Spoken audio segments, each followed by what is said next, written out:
If your GCash account is on hold or your GCash account privacy or KYC is on hold right now, how can you unhold it or how can you simply use it without any problem? For this, open your Google Chrome here on your PC just like me and search for GCash. GCash on hold. First, we will let you know that the what are the causes why this your account is on hold right now, so you can just get it know about it. GCash regularly monitors all customers' transaction to ensure that there is an abuse or not a mistake in their server.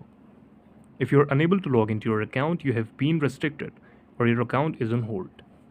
In compliance with Bankia Central regulations, GCash basic accounts will be deactivated.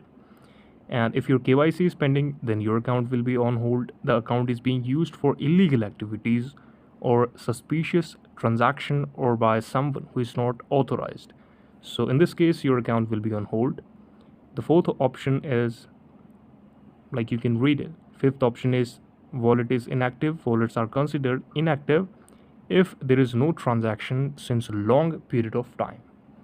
So these are five methods and these are five causes why your account is on hold right now. To unhold it, you simply have to reach out to the contact us and customer care service of your GCash account. You can simply reach them out and tell them to unhold you and you can verify yourself from there. This is the video. Thank you so much for watching it.